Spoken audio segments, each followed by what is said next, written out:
we're paying $2 a lead right now on Facebook with That's crazy low. 8.3% click-through rate. Oh, holy shit. Is this that ugly ad that's running? Yeah. Yeah. Same ad. Oh I my haven't gosh. changed it. Yeah. Crazy. That's crazy.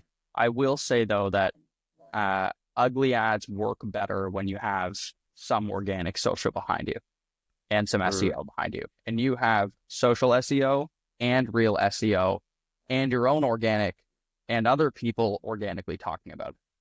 Yeah. So, and I'd be interested to see what the comments are on that ad. I've been getting into selling in the comments. It's amazing how it helps your click-through rate.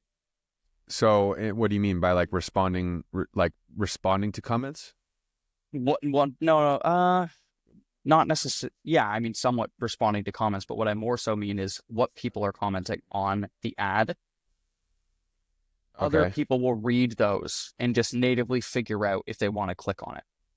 It's kind of like people use comments almost as a review section, like an unfiltered review section. Yep.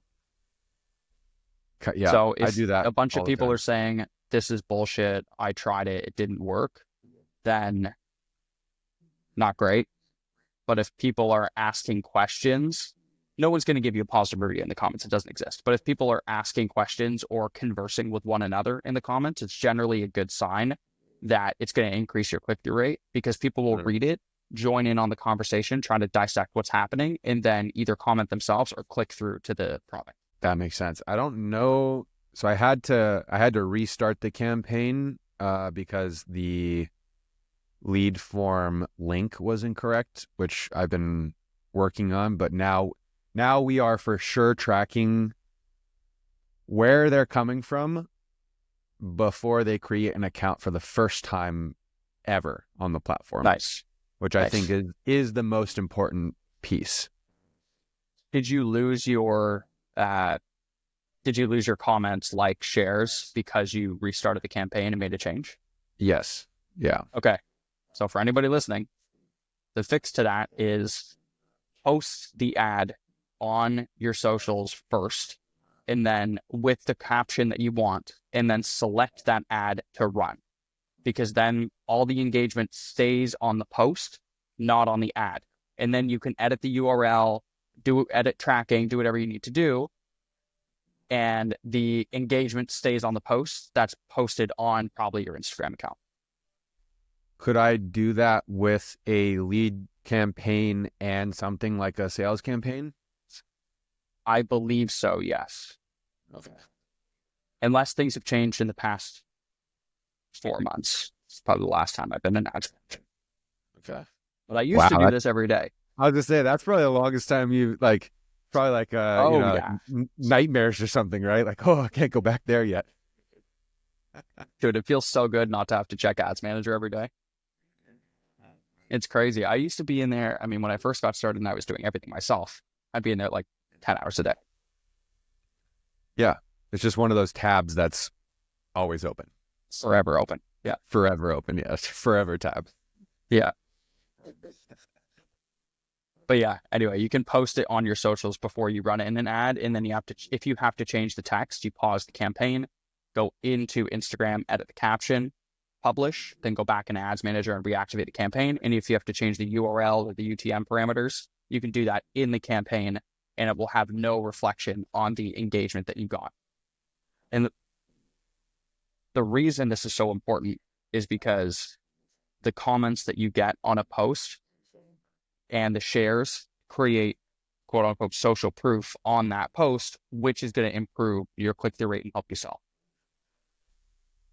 Would you recommend to do that strategy in the testing process when you're testing creative? Yeah. Okay. Because then you're just going to post the same version of the same ad on your socials a bunch of times. It's going to look like shit.